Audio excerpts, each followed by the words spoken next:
Hi all അസ്സലാമു അലൈക്കും. Welcome back to our channel Sulu's world. ഇന്ന് ഞാൻ വന്നിട്ടുള്ളത് ഹോം മെയ്ഡ് ജിഞ്ചർ പൗഡറിൻ്റെ റെസിപ്പിയുമായിട്ടാണ്. നമുക്കതെങ്ങനെയാണ് ജിഞ്ചർ പൗഡർ ഉണ്ടാക്കാമെന്ന് നോക്കാം. അപ്പം നമുക്കതിൻ്റെ വീഡിയോയിലേക്ക് വേഗം പോയാലോ. ഇതിന് വേണ്ടി ഞാൻ 3-4 പീസ് ഇഞ്ചി എടുത്തിട്ടുണ്ട്. തൊലിയൊക്കെ കളഞ്ഞ് വെച്ചിട്ടുണ്ട്. ഇനി നമുക്കൊരു ഗ്രേറ്റർ ഉപയോഗിച്ചിട്ട് ഇതൊന്ന് ഗ്രേറ്റ് ചെയ്തെടുക്കാം.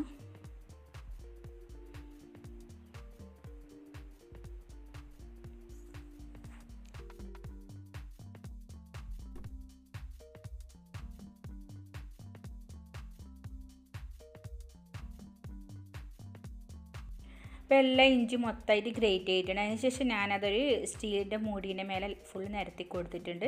ഇനി നമുക്ക് 2-3 ദിവസം ഇതൊന്ന് വെയിൽ കൊള്ളിക്കാം. അപ്പം വീട്ടിൽ ഇഞ്ചിയൊക്കെ ഒരുപാട് വാങ്ങിയിട്ടുണ്ടെങ്കിൽ അതങ്ങനെ വെച്ച് കഴിഞ്ഞാൽ പെട്ടെന്ന് അത് ചീഞ്ഞു പോകും. അപ്പോൾ ഇതുപോലെ തൊലിയൊക്കെ കളഞ്ഞ് ഇങ്ങനെ ഉണക്കി വെച്ചിട്ട് പൊടിച്ച് വെച്ചാൽ നമുക്ക് ചിക്കൻ കറിയും ബീഫ് കറിയൊക്കെ ഉണ്ടാക്കുമ്പോൾ അതിലേക്ക് ഇട്ട് കൊടുക്കാം.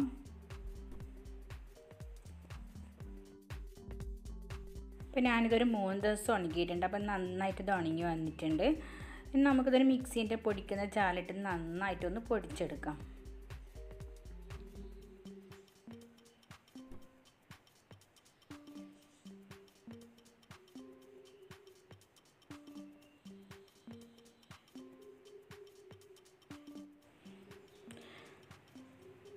അപ്പോൾ ഇതുപോലെ നന്നായിട്ട് ഇത് പൊടിച്ചെടുക്കാം. അപ്പോൾ ഇത് നന്നായി ഉണങ്ങിയിട്ടുണ്ടെങ്കിൽ പെട്ടെന്ന് നല്ല വൃത്തിക്ക് തന്നെ പൊടിഞ്ഞ് കിട്ടും. ഇനി നമുക്കിതൊരു മൂടിയിൽ നല്ലൊരു ഡബ്ബയിലിട്ട് നമുക്ക് സൂക്ഷിച്ച് വെക്കാം. അപ്പം വീട്ടിൽ ഇഞ്ചിയൊന്നും ഇല്ലെങ്കിൽ പെട്ടെന്ന് കറി വെക്കുന്ന ടൈമിനൊക്കെ ഇതുപോലെ പൊടിച്ച് വെച്ചിട്ടുണ്ടെങ്കിൽ നമുക്ക് ഈ ജിഞ്ചറിൻ്റെ പൗഡർ ഇട്ട് കൊടുക്കാം. അതുപോലെ ചിക്കനൊക്കെ ഫ്രൈ ചെയ്യുന്ന സമയത്ത് ഈ ഒരു ജിഞ്ചർ പൗഡർ ഇട്ട് അതിനൊരു പ്രത്യേക ടേസ്റ്റും കൂടിയാണ്.